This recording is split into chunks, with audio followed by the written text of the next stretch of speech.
Hi guys, it's West Coast Arachnids, and today I'm going to do a little bit of a transfer. I'm going to get the Theraphosinae Costa Ricans out of their tiny little enclosures and put them into something a little bit larger. Now, this one, they've all molted out recently. This one had a little bit of trouble. It's missing one leg. I believe it's this one, left side, second to the back. It's hard to really see right now, but it's right about there where the leg's missing. See if I can get you a better shot of it.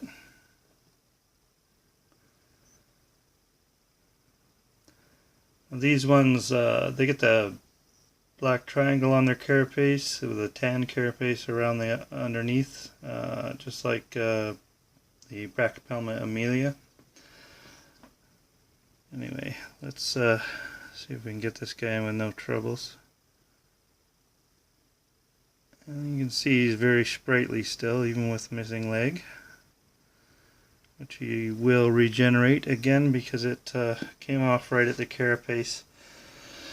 General rule of thumb is if it comes off at the carapace, it should grow back within about 3 molts, if all goes well.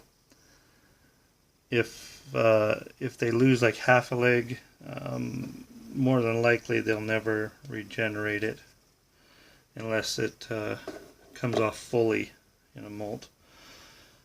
Alright, so that is Theraphosinae Costa Rican number 1. This is a black triangle, Costa Rican black triangle. Now these guys come from Costa Rica, of course, but it's a fairly diverse country as far as weather patterns go. Depending on, and this spider in particular really does not have a lot of information out there on it. Not that I can find. There's 3 different species of this genre. There's Costa Rican 1, 2, and 3. I believe they have 4. This used to be classified under Lasiodora, or they were going to. I'm not sure what happened with that. I don't think they're going to anymore. I think it's been listed as Theraphosinae, but I can't find it anywhere. This is number 2 in my collection. So with these, I mean, I would keep them. Basically, you could wet the substrate down, let it dry out, wet down a portion of it, let it dry out. Humidity should be fairly high, anywhere between 60 and 80. I mean, 60 is kind of low. He's grabbing hold of that like it's a piece of food. That's not food, buddy. Come on. Let it go. Climb up over there. Now, the way I transfer these is I put them lip to lip, the enclosures, so that they're not overhanging. If it's overhanging, the tea is going to want to climb underneath because it can't feel, you know, if you put it over like this, it can't feel the rim of this. So it climbs up underneath, and more than likely it'll run down the side somewhere else rather than go in where you want it to. So if you leave it lip to lip, or even just below this one, the one you're putting it into, on the outer side, it will actually climb up onto that and go over, hopefully, if they cooperate. If they don't think your brush is a piece of food. He just wants to play. Come on, little buddy. There you go. Oh. Once they get up to the top, see, he's climbing onto the other one now. If I had that overhanging, really, he would definitely not he would climb down the edge of it. You gonna go for a run? Slipped right off there, didn't you? You alright? Yeah, you're fine. He's got his web attached to the brush. Okay. Let's find something a little softer. Let's get you onto the brush, since you like it so much.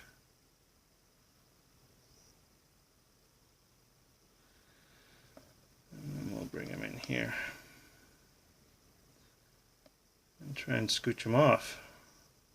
There we go.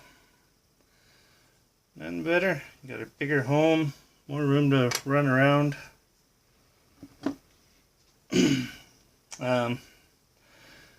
After that one lost its leg in the molt, I had, this was just the last few days, I had put water dishes in there, just in case. It's more than likely that he lost that leg due to lack of hydration when it molted, because I couldn't fit a water dish in there.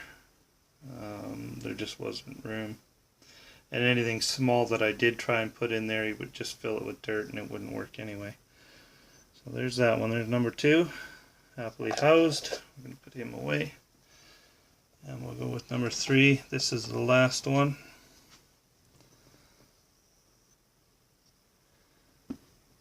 But yeah, as I was saying, Costa Rica has quite a diverse weather pattern depending on where you are in Costa Rica. It's not a big country, but the weather patterns can change drastically wherever you go, as far as coastline or northern or southern. There's dry areas. There's areas that get 25 feet of rain in a year. Near the coast, it generally stays pretty humid.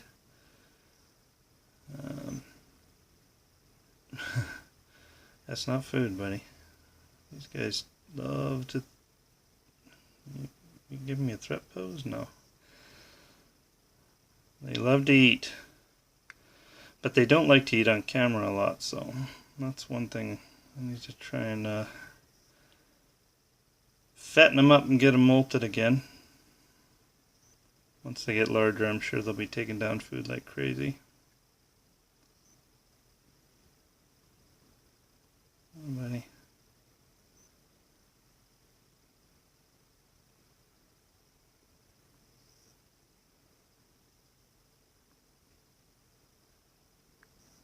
No, he doesn't want to go in there, you see. You like that tiny home? You making it difficult on me?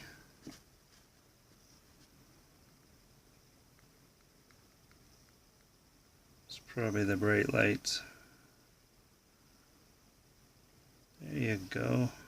Look at that. Oh, that's one thing with these guys, is they don't have very good grip on things, and they stumble and fall.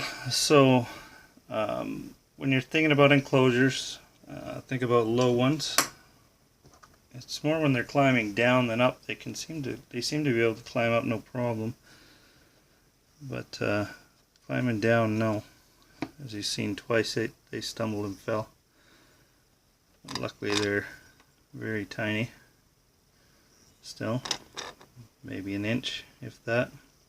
This one you can just see the triangle starting to form on it. Trying to get a good view on that. So the triangle at the front becomes really dark black, and the carapace around it is a very tan color, kind of like it is there. Wish I could get better lighting on here. Well, this camera doesn't seem to like light. It likes everything dark. Okay, I better put the proper names on them.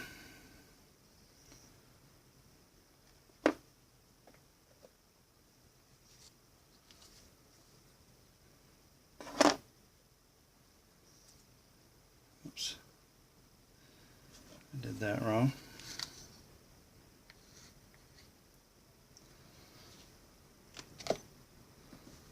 Okay. Well, that's them. Alright, y'all take care. Have a great day, and bye for now.